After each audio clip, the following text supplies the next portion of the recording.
Mister Asaduddin Owaisi. Sir, आपका बेहद शुक्रिया कि आपने 3 मिनट में बोलने वालों को इंटेलिजेंट कहा, और ज़्यादा बोलने वालों को आप क्या कहेंगे आप बोल दीजिए चेयर पे, तो अच्छा रहेगा। नहीं, मैं बोल देता हूँ अभी।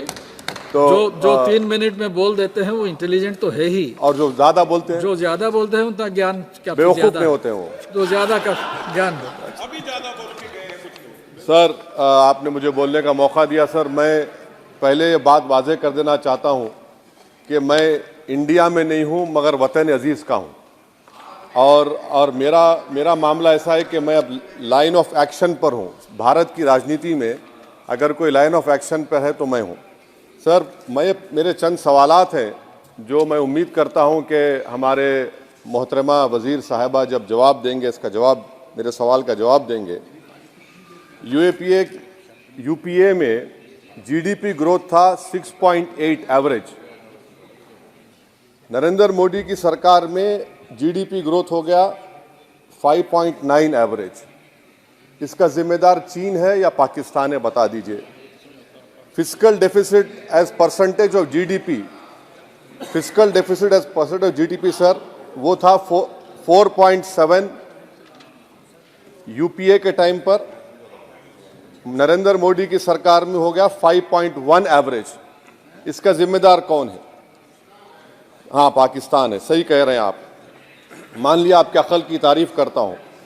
सर, इन्फ्लेशन है यूपीए के हुकूमत में 8% था, नरेंद्र मोदी की सरकार में 5% है।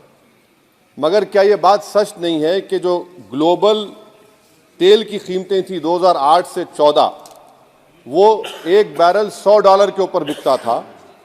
अब 2015 से 2021 तक एक बैरल ऑयल $55 से $70 के दरमियान में था। तो ये क्रेडिट आप नहीं ले सकते, ये आपकी मेहनत नहीं है, इसमें एक्सटर्नल रीजंस है। मेरा चौथा सवाल ये है सर कि आखिर आप, अगर जीडीपी हमारा 5.9 एनडीए गवर्नमेंट का रहा, तो फिर अनएम्प्लॉयमेंट रेट कितना है? आखिर 2011 से एम्प्लॉयमेंट सर्वे नरेंद्र मोदी क्यों नहीं कराते? डेटा को क्यों छुपाते हैं? आप करवाइए सर्वे। हाँ, ला लीजिए एनएसएसओ का ला के दे दीजिए। ये पीएलएफ हुआ था 2018 में, उसके बाद अब क्या हो रहा है? नहीं हो रहा है। ला लीजिए। तो कम से कम एनएसओ को बोलकर ये सर्वे करवा दीजिए। अच्छा, कंजम्पशन सर्वे 2017 से रुका हुआ है। सर, आप फाइनेंस मिनिस्टर होते तो शायद आ जाता। आपकी काबिलियत और आपकी अहमियत वहां पर नहीं है, मैं अफसोस के साथ कह रहा हूं। सर, दूसरी बात, मेरा चौथा सवाल यह है कि 2005 में डॉलर था 43 रुपीस, 43 रुपये। 2014 में हुआ 83 रुपये। अब मैं इतने माहिर तो नहीं हूं इकोनॉमी में, मेरा मोटा मोटा सवाल है, अब डॉलर है 83 रुपये। ये कौन जिम्मेदार है इसका सर? 83 रुपये क्यों हो गया डॉलर? माने नेट इंक्रीज जो है वो 23 रुपये का है। तो अब ये डिमांड इतना डॉलर का क्यों है? इसका जिम्मेदार कौन है? इसका जवाब शायद मोहतरमा देंगी। अच्छा सर, आप देखिए, फॉरेन करेंसी रिजर्व्स बोलते हैं 2011 में, बिल्कुल सही है, 294 बिलियन डॉलर था। 2013 तक वो 256 बिलियन हो गया। अब मैं व्हाइट पेपर आप पढ़ेंगे, new channel open by RBI. Number क्या है भाई? नंबर तो बता दीजिए। New channel open by RBI, number ही नहीं मालूम होता है। अच्छा सर, एक और सवाल मेरा है, हेल्थ एक्सपेंडिचर फ्रॉम पॉकेट, ठीक है, 2005 में 69% था, 2014 में 64.2 हो गया। तो अब का नंबर क्या है बताइए ना। आपके दौर में क्या नंबर है? वो नंबर नहीं बताया, मेडिकल कॉलेज खोल दिए। नंबर क्या है खर्चे का? तो ये जो व्हाइट पेपर है, एटलीस्ट 2020 का डेटा दे दो आप। ये व्हाइट पेपर सर मोर रेटरिक है देन सब्सटेंस। डिमोनेटाइजेशन की बात ही नहीं कर रहे। डिमोनेटाइजेशन तो बर्बाद कर दिया देश के गरीबों को, इसका जिक्र ही नहीं करेंगे। वो तो मास्टर स्ट्रोक था आपका, मगर बर्बाद हो गए।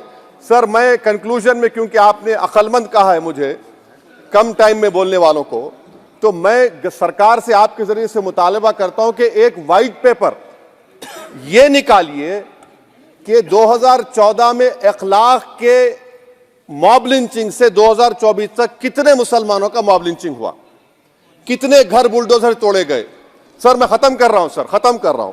और साथ ही साथ आप एक व्हाइट पेपर जारी कर दीजिए कि चीन 2000 स्क्वायर किलोमीटर पर कब्जा करके बैठा है या नहीं है, डेप्सांग डेमचॉक हमारे पास है या नहीं है। और आखिर में यूपीए के वक्त में माइनॉरिटीज बजट में फ्री कोचिंग था, आपने बंद कर दिया। मौलाना आजाद फाउंडेशन आपने बंद कर दिया। मौलाना आजाद फेलोशिप आपने बंद कर दिया। फाउंडेशन तो 9, 10, 12 माइनॉरिटीज के बच्चों को स्कॉलरशिप मिलते थे। प्री मैट्रिक स्कॉलरशिप आपने 9th क्लास से उसको रेस्ट्रिक्ट कर दिया। हो गया ये सर मैं खत्म कर रहा हूं सर। तो मदरसा एजुकेशन आपने खत्म कर दिया। ये क्यों किया आपने भाई? हद तो ये होगी कि आपके पास 2014 में एक मुस्लिम वजीर था, अब तो एक भी नहीं है, एक भी नहीं है। अजीब है मामला। अब आप देख लीजिए तो ये बातें हैं सर। और फिर सर ये व्हाइट पेपर में आप देखिए सर, ये व्हाइट पेपर में बिजनेस स्टैंडर्ड का एक आर्टिकल का जिक्र है मिस्टर शंकराचार्य का। ये शंकराचार्य साहब जो है, मिस्टर शंकराचार्य, ना रेटरिक पर रेटरिक लिख रहे हैं आप, उसका तोते की तरह लिख दिए उसको, ना नंबर भी देते वो। तो ये जो व्हाइट पेपर है सर, ये मोर रेटरिक सब्सटेंस है। मैं उम्मीद करता हूं कि कल तक देश के प्रधानमंत्री वो व्हाइट पेपर जारी कर देंगे कि कितने मुसलमानों का आपने मार्जिनलाइज कर दिया, बुलडोजर से घर तोड़े गए, कितनों का एनकाउंटर हुआ, कितने जेल में है यूएपीए में, और चीन कितनी जमीन पे कब्जा करके बैठा हुआ है। बहुत बहुत शुक्रिया सर।